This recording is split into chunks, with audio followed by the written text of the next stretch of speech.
Did you want your ticket for the Browns versus LA Chargers game for 5% off? Well, you should have went with our sponsor, Ticket IQ. Ticket IQ is your smartest ticket search, offering the largest and most diverse ticket inventory for live events. All tickets are guaranteed with 100% buyer protection, providing a safe and secure ticket purchase for any type of live event, including the Browns, Indians, Cavs, Buckeyes, Blue Jackets, concerts, the WWE, and more. Whenever you find a ticket listed as a low price guarantee, you'll find out that that's the lowest price for that ticket on the entire market. So visit Ticket IQ, and you're going to use our promo code, our link in our description on iTunes or on our Twitter at Brownie Podcast. You'll find us on iTunes, if you're not listening there already, on Brownie Sunday Podcast. You can go ahead and use that 5% discount on the upcoming Steelers game. It's not too far of a drive. Or when the Browns come back home to play the Kansas City Chiefs, which is sure to be a surefire, awesome game with Patrick Mahomes versus Baker Mayfield, the two up-and-coming faces of the NFL. And you know that the Cavs are back, baby. Preseason is going on, so you can use that 5% discount on all Cavs games through Ticket IQ. Cheers.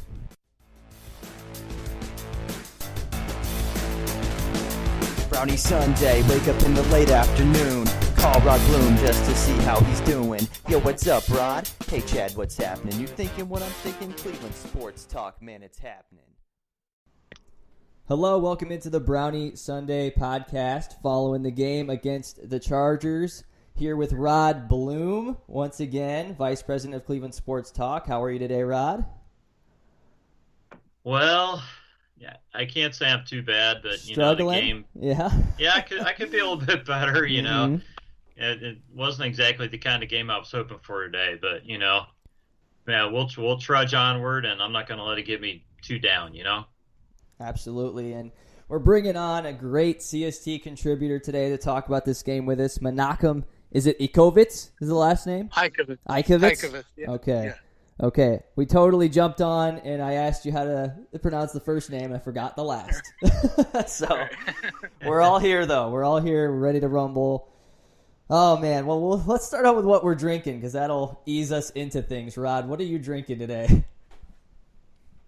Well, here's the story. The game was not televised down here, so I had to go out to place I usually go. It's Elsa's, which is a Mexican restaurant in Centerville.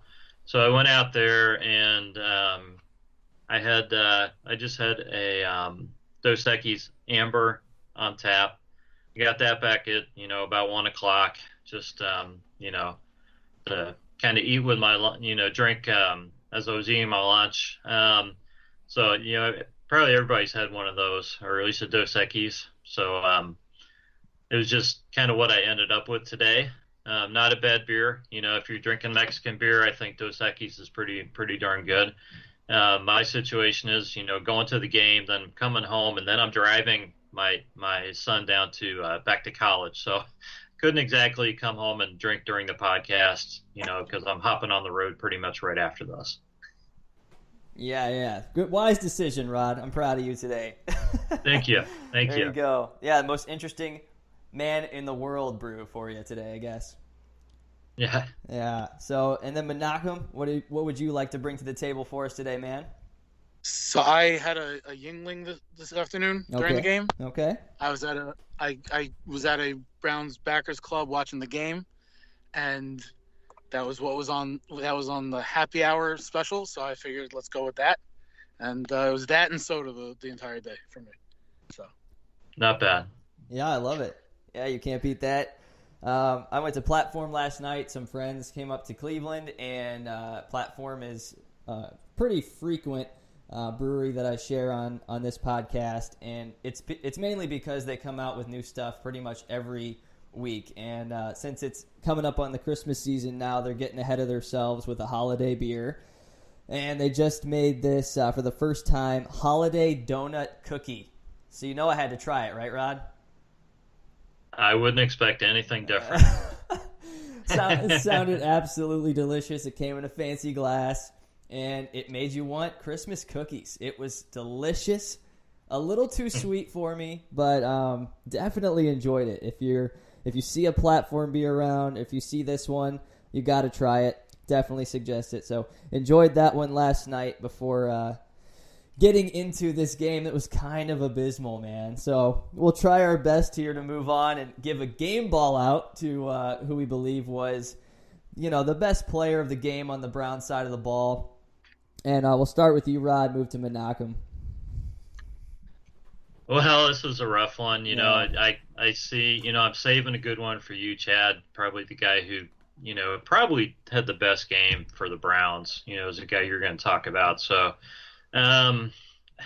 it was kind of an inauspicious beginning for Damian Ratley because he dropped what should have been a touchdown pass, on the first ball that came his way.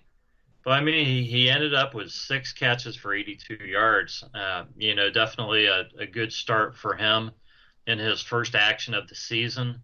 My hopes are high for Damian Ratley because I'm assuming that he probably got to see a lot of Baker, back in training camp and that. So I'm thinking they've worked together. Hopefully there's a comfort level there, and hopefully Damian Ratley will grow with Baker and, provided a good target for him. I mean, he's got the size and speed, and, I was excited about seeing him play today. I wish he would have caught that first pass, but,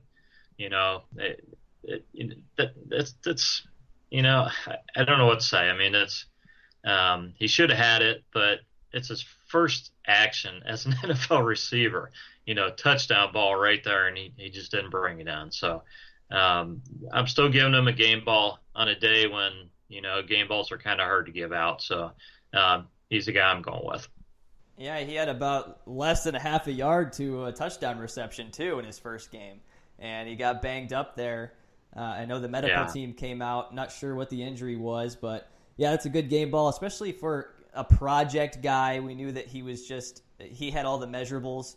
He ran less than a 4.4, I think a 4.3 40, and he's a tall 6'4" receiver. So he was a project guy and came out and produced more than we could ask of him. So that's a good game ball for today. Menachem, what say you? Who's the game ball winner? So I'm going to go with punter Britton Colquitt. Yes! Getting myself a Colquitt jersey today. I'm a big fan. I got to say, starting with even last week's game, when he was fired up after one of his punts, and I've been riding the Colquitt train since then, and even before that a little bit also. But today he had a few punts that were inside the 20, a few that were down inside the 5. He's consistent, and it's a field position game, especially with a rookie quarterback. So I mean, hopefully it would be better, obviously, if the defense would have been able to stop the Chargers. But you got to get the field position right, and he's doing that for the Browns. So. Absolutely. I liked our special teams play today, to be honest. I mean, and it starts with Britton Colquitt. He just knows where to place the ball perfectly, and thankful to have a guy like that. And he really put us in good position to not have this just major loss today. He was really helping us out to give good field position to the defense to really push him back. And it's a bummer for him, but absolutely, he deserves a game ball for what he brings to the table. And then Jabril Peppers today too surprised me running the ball on kick returns. So special teams showed up today. My game ball. Yeah, go ahead. Go ahead. Okay. Well, I was just going to jump on the Peppers thing and say, I kind of thought it started last week. He just looks different returning the ball now. It looks like he's not tentative. He believes in him, and he's seeing the hole and hitting it. He's not waiting, and he had some nice returns today. Of course, as soon as I tweeted about the fact that we finally have a return man, he muffed the next punt. Yeah. But at least he came up with it. But, I definitely like what I see about Peppers. Yeah, he even got that one off the bounce and ran 14 yards. There was a holding penalty, but to see him just have amazing athletic ability to notice this ball. Looks like a different guy. Yeah, he really does. Absolutely. His athletic talent was on display today. So, but my game ball goes on the offensive side because I really can't give it to anybody on the defense today. Just looked slow on that side. I'm going to give it to David Njoku, who's been known to drop the ball, obviously, all season, and he had sticky hands today. 7 receptions for 55 yards. He was a safety net for Baker on the offensive side of the ball in a game that was offensively lackluster. So with that being said, there's our game balls. Britton Colquitt, David Njoku, and Damian Ratley. Let's move into Thriving or Diving.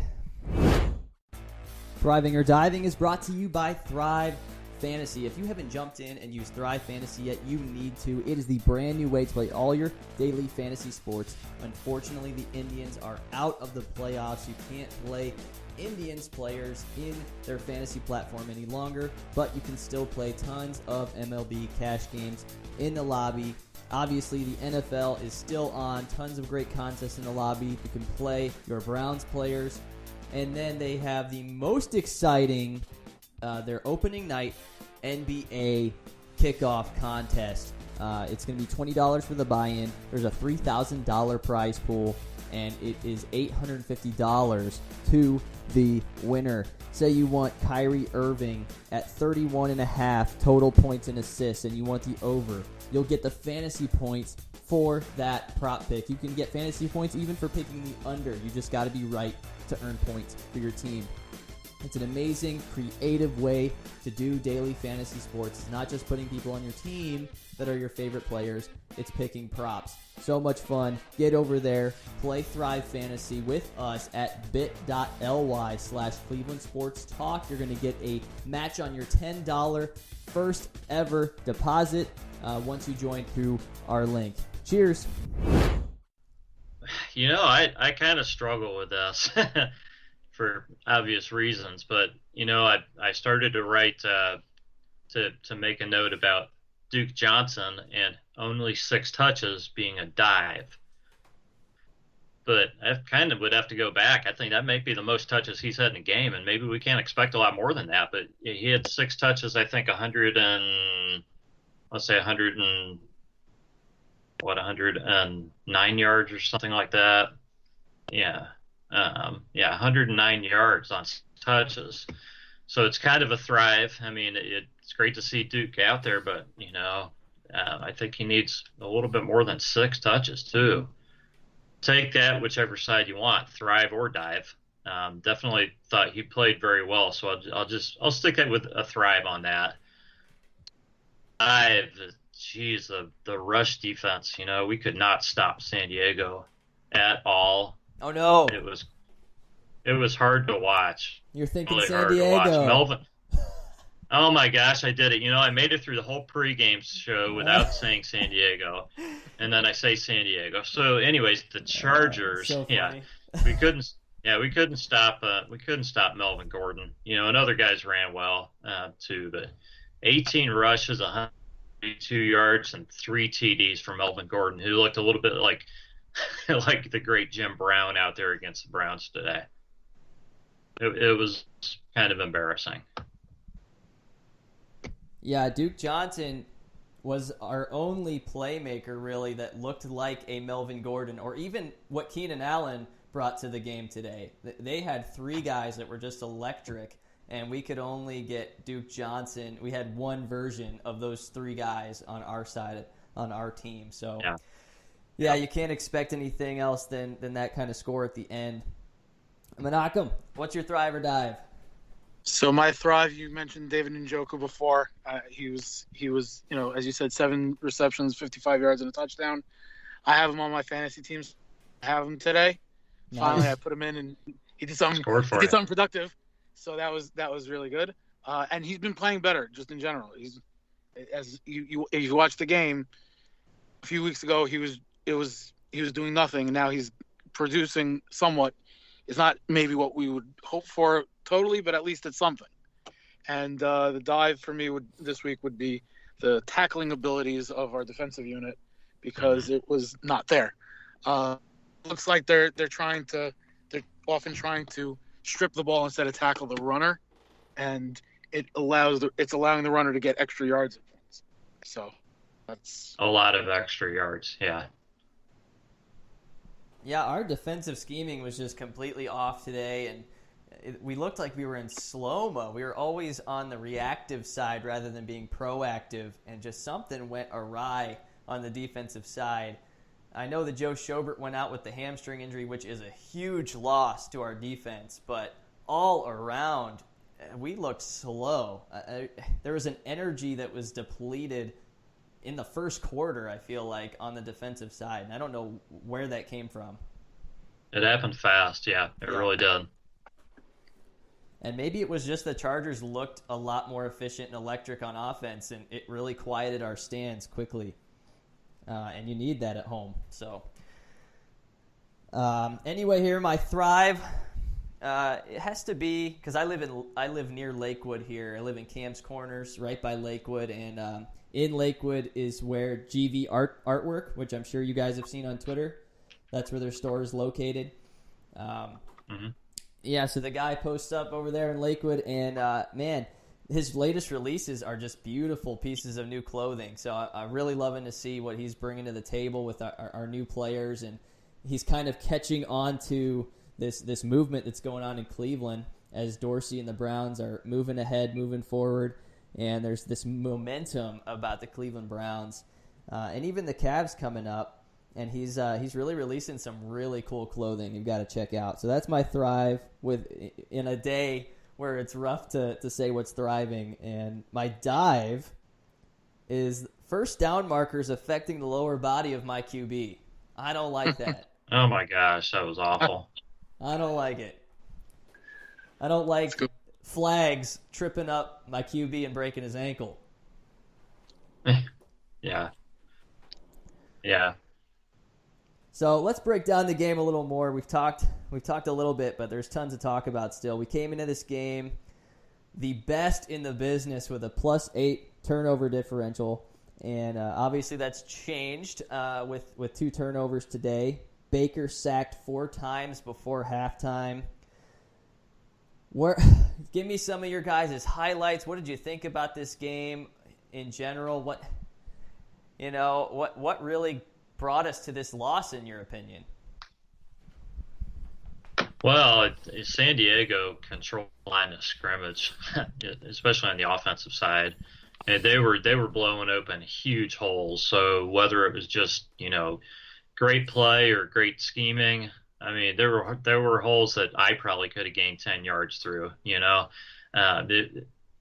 They were ready for the Browns. I think you got to give San Diego a lot of credit in this game. I mean, Phillip Rivers, we knew coming in that he's having a great season, and he looked really good today. So you got to give them credit for everything they did. The Browns just, I don't know, they just couldn't get it together. It's like Menachem said, the tackling was subpar at best. I don't know, we almost did better on special teams today than we did on defense, as a team. So it was just tough to watch all around. It just really was. I agree, Rod. I agree with what Rod said there. I think also we as Cleveland fans in general underestimated what the Chargers are. I think that they really are a good team. If you look at their losses this year, their losses were to Kansas City and I believe the Rams, which are 2 of the best teams in the league. So it's not like they haven't lost to bad teams, and partially maybe because they're all the way on the West Coast and people don't see them as often. Maybe we underestimated them a little bit. And also, I mean, Baker has been great, but he's a rookie, and at some point he's going to play like a rookie. And today was one of those days. And just the hope has to be that it's not going to be that he's not going to consistently play like a rookie. He'll just have a game like this that stunk, and hopefully next game he'll pick up, and the blocking will be better for the running backs, and the receivers won't drop balls. I think a lot of people saw that San Diego had some injuries, Joey Bosa and some other guys on the defense that were out, so I think they thought the defense would be vulnerable, and that just was not the case today. People were picking San Diego, as a kind of a sleeper for the Super Bowl this year, and I think they showed why. I mean, their offense is really good, and their defense did more than enough to to win the game today. I'm laughing over here with the San Diego. Gosh darn it! Yeah, That's okay. I'm just going to say the Chargers from now on. You know what? I've been following the NFL long enough that they've been San Diego for so dang many years. I'm just going to stick with it. Okay. Just keep it going. Yeah, it's fine. It's so hard funny. to see the Chargers and think of anything but San Diego. So Right. yeah, I'm sure we'll give everybody who listens a nice kick. They definitely proved me wrong today, and they're historically bad at traveling to the East Coast, so that was my hope.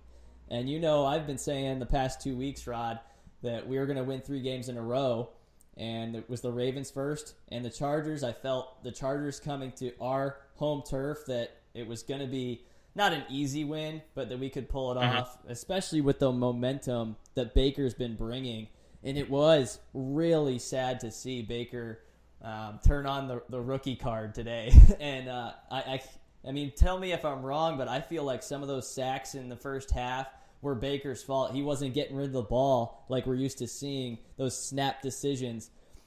He was making some snap decisions, absolutely, and there's a lot to say about Baker and where he's at already as a young quarterback and going through his progressions and reads and making some really quick decisions and quality plays, but he was way more inconsistent than we've seen up to date. And I feel like he held the ball a lot more today and maybe tried to be a little too Ben Roethlisberger-y in the pocket and tried to avoid things, and then he just held the ball too long. When you shake off a defender, then by that time you've already been in the pocket 4 or 5 seconds. You're hoping one of our receivers are open and you get it to him finally, or you throw it away. Do you feel like it was a lot of his fault today getting sacked? I did. And it goes back to the Ravens game. He really did the same thing in the Ravens game where he held the ball too long, and several sacks.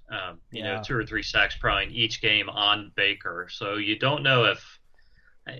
Obviously, we don't want to throw picks on all those plays, but you have to know when to get rid of the ball. And if you're back there for 2, 3, 4 seconds, it's time. You have to get rid of it, or you're going to get sacked.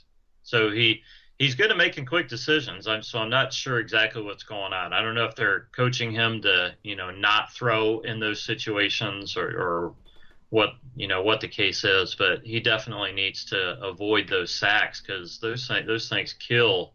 They absolutely kill drives when you're, sitting at 2nd and 5 and you take a 6-yard sack. It's rough to recover from that. And another factor in it could be just the fact that we were plagued by injuries today. No Rashard Higgins, he's out about a month. No Derek Willis, who was kind of this unsung hero of last week. And it kind of hurt the receiving core to only have 3 wide receivers that could even play in this game out there. And Jarvis Landry looked a little bit off. There was a couple passes that were sailed too high for Jarvis Landry by Baker, but they kind of held him in check today. And Callaway, I'm sorry, but I went there today, Rod and Menachem. I was like, this guy is not good. I don't know what to do with Antonio Callaway. He's been given a huge opportunity, and I'm having Corey Coleman, raging flashbacks right now. I think Callaway will be okay. I think it's going to take time. I mean, he didn't play football last year. He's got the talent. They're probably asking too much of him this season. I mean, you go back to the beginning of the before the season even started. I was going to say he wasn't even going to see a lot of playing time this year either. Now all of a sudden he's the number 2 receiver. Well, you got to be realistic. The guy hasn't played a lot. He needs time. He needs to spend a lot of time with the jugs machine. That's for sure, because he is dropping a lot of balls. But I mean, it was a rough day when Callaway and Landry have 4 catches for 20 yards. Right. You're probably not scoring a lot of points. That's a really good point, Rod. Thanks for reining me in there, because I really do need to be held in check. Absolutely thinking the truth that he didn't play any football last year. He's got all the skill to be able to develop. Yeah, he's going to need more opportunity, I guess. And he's been thrown into an opportunity that might be too big for him. But, man, that deep pass in the first quarter where we had been already running the ball and kind of pushing the defense back, and then Baker let it fly and put it right into his hands in the end zone, and it literally dropped right between his hands. He's got to catch it. He's got to catch that. I played him in daily fantasy. He's got to catch it. And and come on, man, like that would have been the biggest momentum shifter for us in the first quarter. And I think not being able to catch that touchdown, like the Browns have been a second half team so far this year, and we really got to come out guns a-blazing, and we just haven't been able to get it done. We're punting way too much in the first quarter. You get so excited as a Browns fan to sit down and see the momentum, driving Browns team with Baker Mayfield and all these electric players, and then not be able to score in the first quarter ever is just getting tiresome. We've got to be able to come out with all horses going, full throttle, and get in the end zone and get momentum going in the first. Menachem, what do you think about Baker and Antonio Callaway and everything we just were talking about there? So I totally agree with what you guys are saying. I wonder if Callaway's, feeling the pressure, like you guys said. Yeah. One thing that might be helpful to Callaway and to Baker, for that matter, is throw a little screen pass to Callaway, because he's got the speed. You throw a short, easy pass, it'll help Baker get in motion, get his fluidity for the game, and hopefully if a block or two are made, Callaway could be off to the races. That's right. Yeah, and then that gets his confidence up as he's able to catch the ball over and over in game. Yeah. And they tried it in the game with Jarvis Landry, one of those short kind of plays, and he got 4 yards out of it because there was no blocking in front of him. But you do that enough times, you're away sometimes. So. Yeah, and I'm not going to sit here and say the Browns should have won this game, but obviously if Callaway makes that touchdown catch, Ratley makes a touchdown catch, correct me if I'm wrong, but I think we're looking at 14-14, early on. And, and maybe it's a different ball game at that point. You just have to catch the football. Yeah. Yeah, and even another big Nick Chubb run today that was called back. We keep putting Nick Chubb out there to get his 1 to 3 carries, and then he just automatically shifts the entire momentum of the game with one play, and it's either called back or we're like, okay, we're done with you. Back in, Carlos Hyde. It's like, keep the hot hand in there. I think 3 weeks in a row. Yeah. I think it's 3 carries 3 weeks in a row now. I don't know. Yeah, dipping your toes in the water is absolutely I don't know. It's a hot tub, folks. Dive in. Get Nick Chubb the ball. Yeah. My goodness. I was happy with how they used Duke. I loved how he was finally able to flash his athleticism as a runner and a receiver. But like I said earlier, he was the only version of what the Chargers were bringing to the table threefold. Tyrell Williams, Keenan Allen, and Melvin Gordon went absolutely bananas on us this game. Even Mike Williams had 1 or 2 huge plays that looked electric. They were able to call such more creative plays on us. Todd Haley kind of got outwitted in this game. Overall, they were able to just get way more creative in their offensive scheming and expose us. 24 first downs to our 18.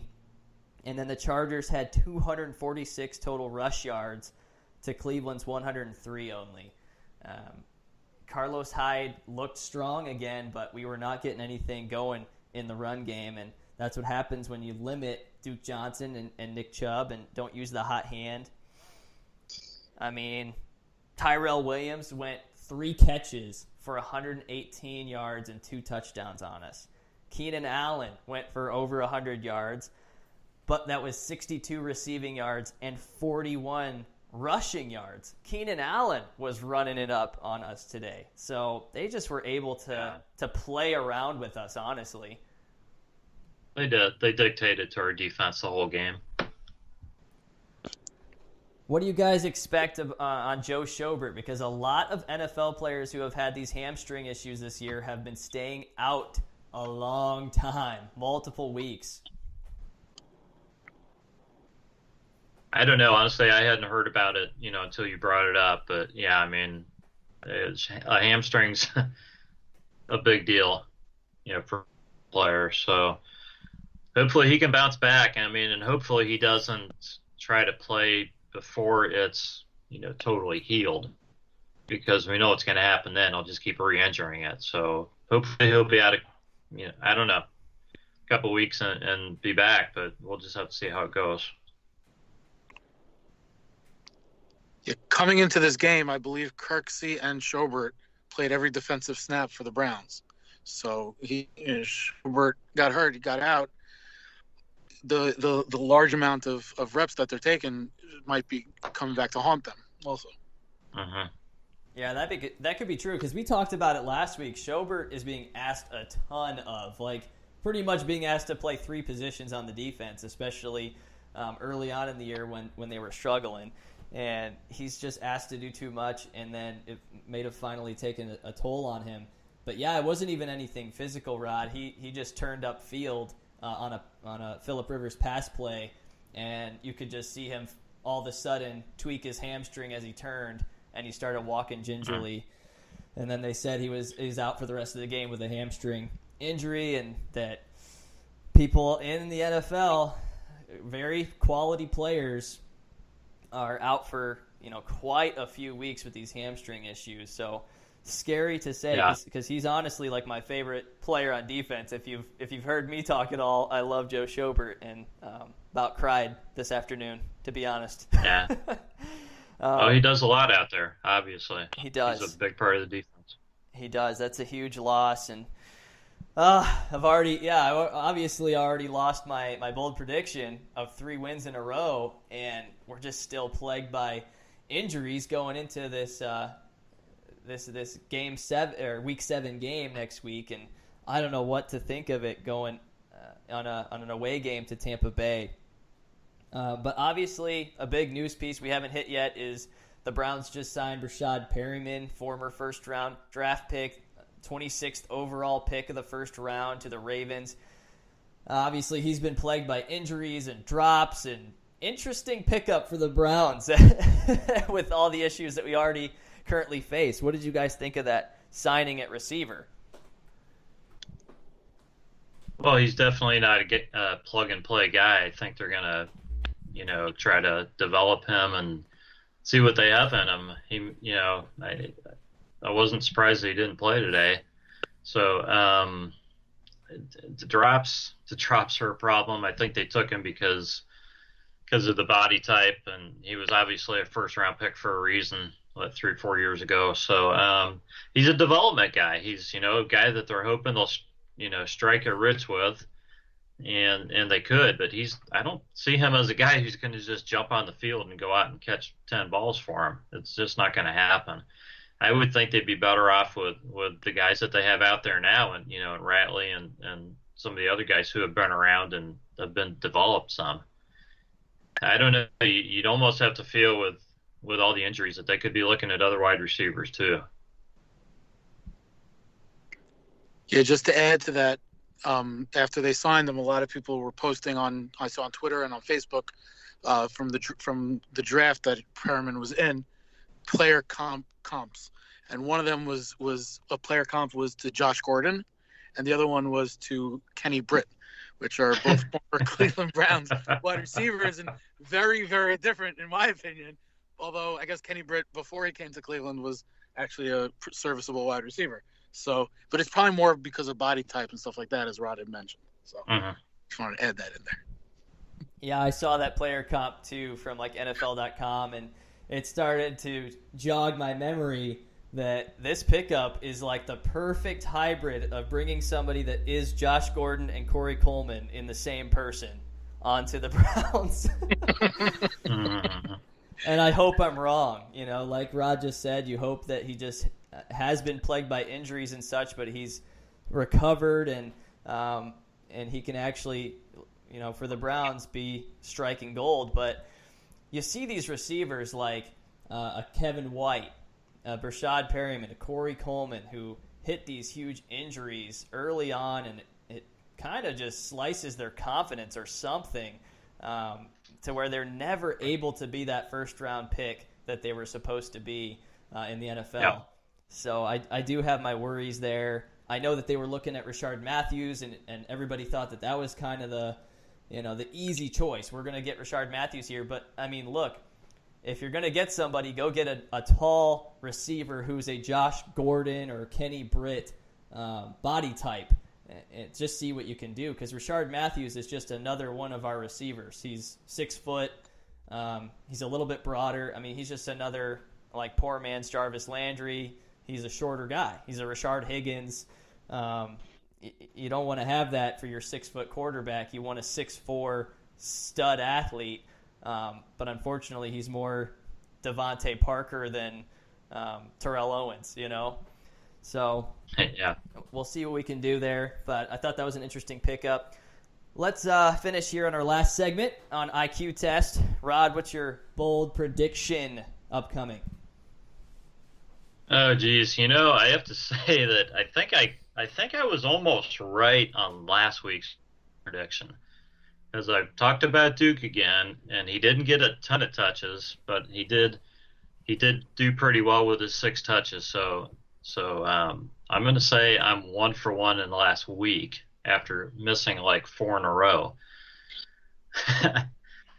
It's hard to say coming off of this game. What I want to go with. I guess if I'm going to go with a prediction, I'm going to say that the Browns defense has a little bit of a bounce back against Tampa Bay. And Tampa Bay's offense is pretty darn good, but I think where the bounce back is going to be will be in the takeaways.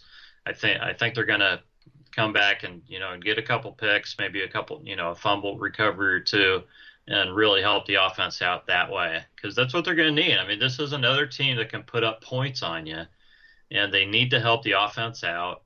They need, and keeping the score down, obviously, after what we've seen the last 2 weeks out of the offense. And, and if they can maybe get a scoring play or something, that would be real big for them. So I'm going to look for a bounce back from the defense and hopefully win that turnover battle next week. You think we win next week?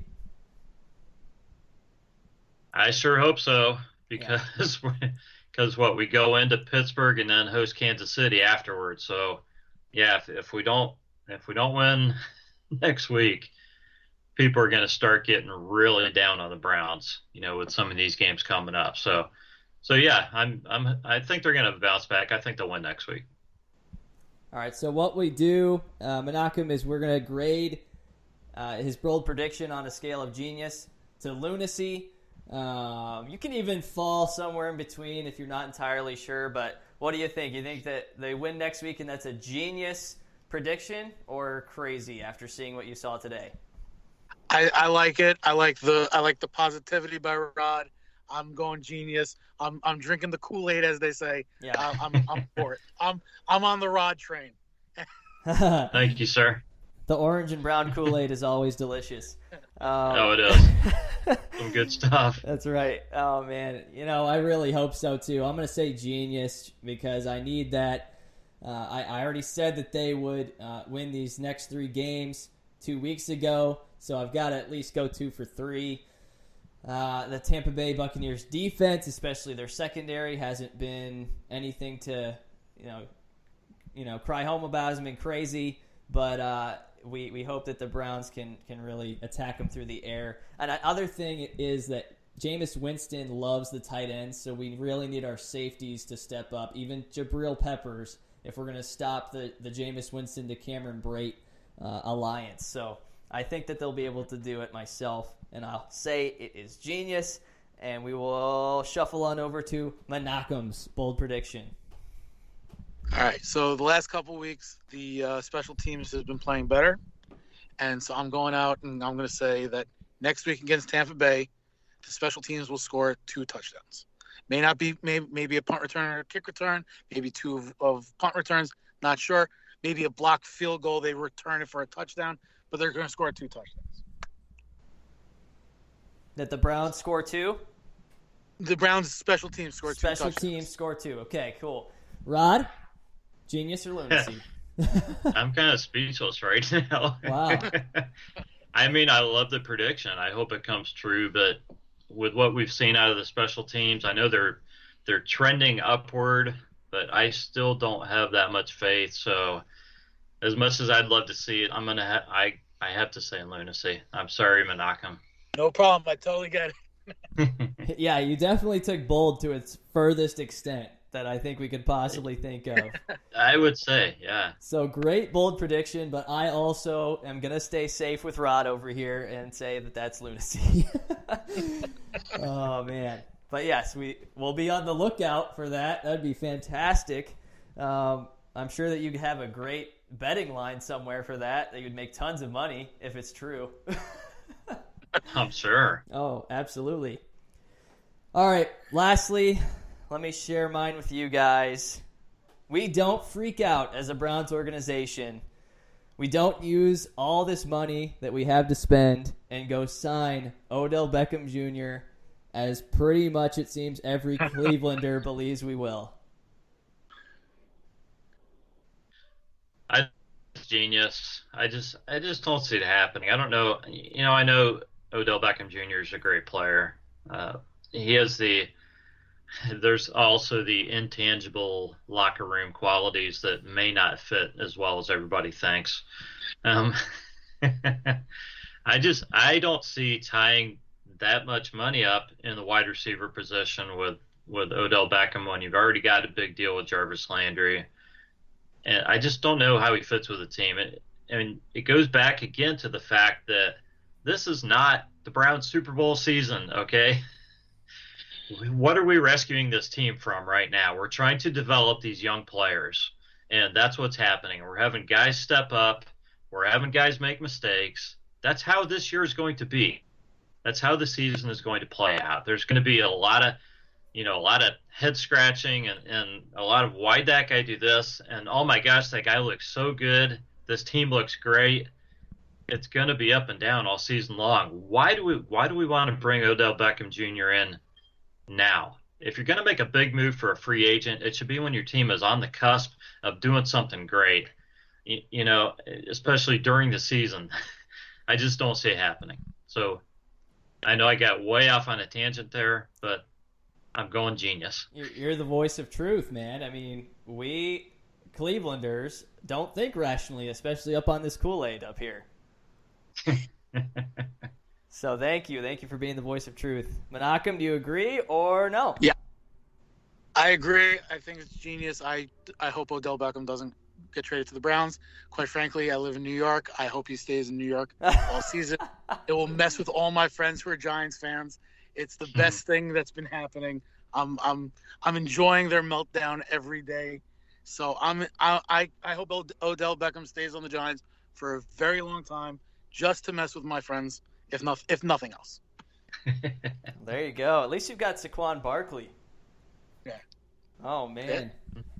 Yeah, I just don't see it happening, even though everybody's going to make a case that it's smart. It's just the momentum factor. We love all the change that's been going on. We want to get as good as can possibly be right now and have all these big names on here. I mean, we are crazy about Dez Bryant, which probably wouldn't have played out entirely that well. He might have been serviceable, but he wouldn't have been the Dez Bryant of old. And now Odell Beckham is kind of the next shiny thing on the shelf that we want to grab, and we don't recognize, okay, yeah, we have the money, but what about contracts in the future, guys? Like, we got to pay Myles Garrett in the future. We've got to pay Baker Mayfield in the future. All these rookie contracts that will be coming up, or younger guys like a Joe Schobert, who's only been on the team 4 years. We're going to have to pay up on these guys if we're going to keep them around. And Odell is going to want money every single time he has the opportunity. And I honestly think, I've been saying this the last few weeks, we just need to really focus on a wide receiver in the draft. And we're not going to talk about it a ton yet, but if you watched the Texas Longhorns play one Baker Mayfield's team, the Oklahoma Sooners, and win over them in a big upset, I want either of those giant Texas wide receivers, Colin Johnson or Lil Humphrey. They're fantastic. Lil Jordan Humphrey and Colin Johnson. Be on the lookout for them if you're not watching too much college football yet. 6'5" and 6'6" wide receivers, and they're both equally talented. So that's what I say the Browns should be looking for in the draft. So, guys, any last words? We've really broke it down today, and I thank you. Well, I just want people to not jump at this point. We knew there were going to be losses this year like this. If you thought the Browns were going to compete and almost win every single game, then I'm going to have to call that thought lunacy. Okay, this is a young team still developing. Just hang in there. Let's have fun, because Baker wasn't even going to be playing right now if it weren't for that injury to Tyrod. That's my thought. I don't even know if he would be in yet at this point. So we're getting to see Baker develop. Just enjoy the ride this season. This team is building for next season. Sure, I want to see wins, but this team's building for next season. So just hang on, enjoy the ride, and watch these young players, and just relax a little bit. Menachem from New York, thanks for joining us today, my man. Thank you for having me. I just want to say, as I mentioned to you, Chad, at the beginning, before we started recording, that I'm a long-time listener of the podcast, first-time caller. So this was just a real thrill for me. I appreciate all the hard work that you guys do, and as a newer writer for CST, I always know that I can go to Rod and Chad with any questions I have, and just thank you for making me feel so as welcomed as I've felt since I've joined in end of January, beginning of February time. So, thank you. Yeah, man, we're super glad to have you. You're a machine on just cranking out content for us. So, yeah, you're one of our MVPs, absolutely. I'm sure Rod would say the same. Thank you. Absolutely. An excellent writer, and everybody should be reading your stuff. Definitely. Thank you so much. Absolutely. Well, this has been the Brownie Sunday podcast. Cheers.